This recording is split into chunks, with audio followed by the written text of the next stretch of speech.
అండి, అందరికీ praise the Lord. Good morning. అందరూ లేచారా? క్రైస్తవులైన వారు ప్రేయర్ చేసుకున్నారా? బైబిల్ చదువుకున్నారా? ఇదిగో నేనైతే లేచి నా దినచర్య ఇలా ప్రారంభిస్తానండి. నన్ను బలపరిచిన వాక్యం. సో ఈ వాక్యం చదువుతున్నప్పుడు దేవుడు మీతో కూడా మాట్లాడతాడని నేను అనుకుంటున్నాను. సో మీతో మాట్లాడినట్లయితే తప్పకుండా మంచి కామెంట్ పెట్టండి. మీరు ఎక్కడి నుంచి చూస్తున్నారో కూడా కామెంట్ పెట్టండి. సో వాక్యం చదువుకుందామండి.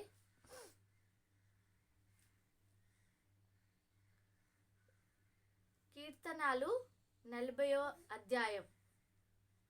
యెహోవా కొరకు నేను సహనముతో కనిపెట్టుకొంటిని. ఆయన నాకు చెవి ఒగ్గి నా మొర ఆలకించెను. నాశనకరమైన గుంటలో నుండి, జిగటగల దొంగ ఊబిలో నుండి ఆయన నన్ను పైకెత్తెను. నా పాదములు బండ మీద నిలిపి నా అడుగులు స్థిరపరిచెను. హల్లెలూయా. ఈ వాక్యం నన్ను బలపరిచిందండి. సో ఈ వాక్యం చదువుతున్నప్పుడు నాకు తెలియని ఒక అనుభూతి అనమాట.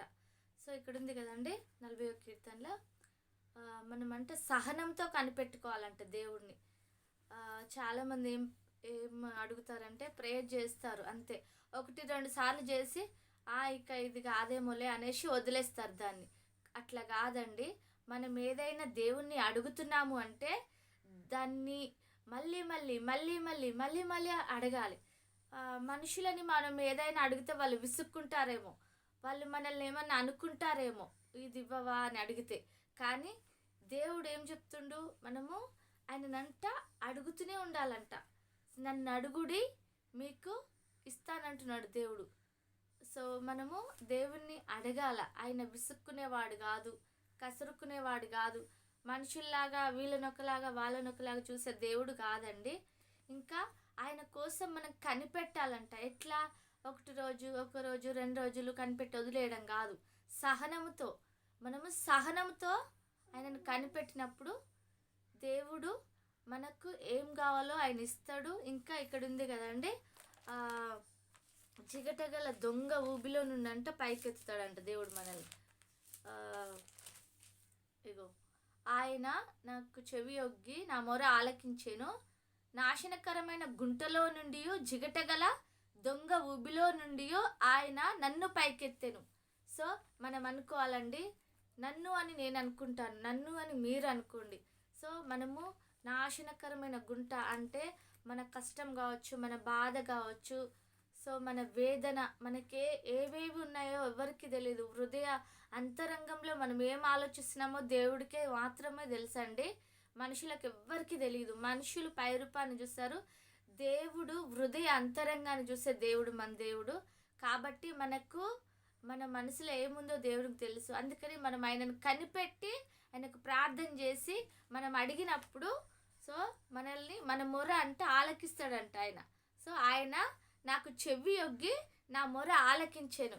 మనం ఎప్పుడైతే ప్రార్థన చేస్తామో, సో ఎప్పుడైతే దేవుడిని అడుగుతామో, ఏమో అడుగుతుందిలే ఇంకా వదిలే, ఈమెతో ఏందిలే అనుకోడు దేవుడు. మనం మనం అడగడం దేవునికి ఇష్టము. మనకేం కావాలో, మనం ఏ అవసరతలో ఉన్నామో దేవునికి మనం అడగక ముందే తెలుసు. కానీ మనం అడగాల.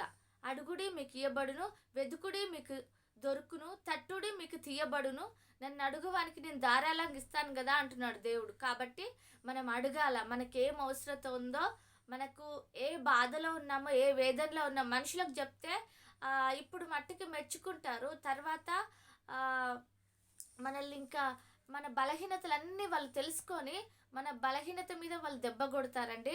మనుషులకు ఎప్పుడు మీరు ఏది చెప్పకండి. నీకు బాధ అనిపించిందా, మోకరించి ప్రార్థన చేయి. నువ్వు సంతోషంగా ఉన్నావా, కీర్తనలు పాడు. సో నువ్వు ఏ స్థితిలో ఉన్నా ప్రతి విషయంలో కృతజ్ఞతాస్తుతులు చెల్లించే వారంగా మనం ఉండాలండి. సో ఈ వాక్యాన్ని బట్టి దేవుడు దీవించునుగాక. సో చిన్న ప్రేయర్ చేస్తానండి. స్తోత్రం ప్రభా. ఈ వాక్కుని బట్టి నీకు స్తోత్రాలు చెల్లిస్తున్నాను. 40వ కీర్తనలో ప్రభా, అవును ప్రభా, నీకు స్తోత్రం. సహనంతో కనిపెట్టుకునుడి అంటున్నావు ప్రభా. మేము సహనంతో ఓర్పుతో కనిపెట్టుకొని మాకు కావలసినవి ఏంటో నాయన మేము అడగ మునిపే నీకు తెలుసు నాయన. అయినను అడగమంటున్నావు కనుక మేము అడుగుతున్నాం ప్రభా. అవును ప్రభా, మేము బహుగా ఫలించుట వలన మీకు మహిమ నాయన. నీకు స్తోత్రాలు ప్రభా.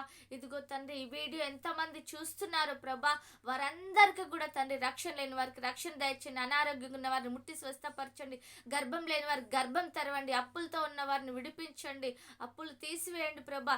ఎంతమంది నానా విధములైన బాధల చేత ఉన్నారు, యేసు నామంలో ప్రతి బాధను తను మీరు కొట్టివేయమని అడుగుతున్నాను ప్రభా. ఎంతమంది ప్రభా జాబ్ లేకుండా ఉన్నారో జాబ్ దయచేయండి, ఎంతమంది ప్రభా అయ్యా సేవలో ఉన్నారో సేవలు దీవించండి. మరి ముఖ్యంగా మా దేశానికి మా రాజ్యానికి రక్షణ దయచేయండి. మా దేశ నాయకుల్ని అయ్యా మీరు కాపాడండి ప్రభా. జ్ఞానంతో పరిపాలించే కృప దయచేయండి. ముఖ్యంగా తండ్రి నీ సేవకులు ఎంతమంది తండ్రి అయ్యా నీ చిత్తానుసారంగా సేవ చేస్తున్నారో వారందరినీ తండ్రి మీరు బహుబలంగా వాడుకోనండి. నీ సేవకుల పిల్లల్ని మీరు వాడుకోమని అడుగుతున్నాను ప్రభా. అయ్యా నీకు స్తోత్రం ప్రభా. ఏ ఒక్క ఆత్మ నశించుట నీ చిత్తము కాదు ప్రభా. అయ్యా మరి ముఖ్యంగా ప్రభా మేము అంత్య దినాల్లో ఉన్నాం నాయన. నీ సేవకులను మీరు జ్ఞాపకం చేసుకోమని అడుగుతున్నాను ప్రభా. అయ్యా ఎవ్వరి వలన తండ్రి బలహీనం కావద్దు ప్రభా. నీకు స్తోత్రం తండ్రి. అయ్యా నీకు స్తోత్రం తండ్రి. శ్రమ దినమున నీవు కృంగిన ఎడల చాతగాని వాడ వగుదు అని నీ వాక్యం సెలవిస్తుంది ప్రభా. అయ్యా నీకు స్తోత్రాలు వందనాలు చెల్లిస్తున్నాను ప్రభా. ఏ శ్రమ వచ్చినను దాన్ని ధైర్యంగా తండ్రి అయ్యా ముందుకు వెళ్ళే కృప సహాయం దయచేయండి, దాన్ని ఎదిరించే కృప దయచేయండి ప్రభా. అయ్యా సమస్య కంటే నీవు గొప్ప దేవుడు ప్రభా. నీకు స్తోత్రము తండ్రి. అయ్యా సమస్యని చూస్తే మేము కృంగిపోతాం నాయన, కానీ నిన్ను చూస్తూ అడుగులు వేస్తే బలం పొందుకుంటాం ప్రభా. అట్టి కృప సహాయము నాకును మాకును దయచేయండి. ఇదిగో నా కుటుంబం తండ్రి నీలో వాడబడే కృప సహాయం దయచేయండి. నేనును నా ఇంటి వారు యెహోవాను సేవించదమన్న వాగ్దానం తండ్రి అయ్యా నా కుటుంబంలో మీరు నెరవేర్చమని అడుగుతున్నాను తండ్రి. నా పిల్లల్ని దీవించండి, నా కుటుంబాన్ని దీవించండి తండ్రి.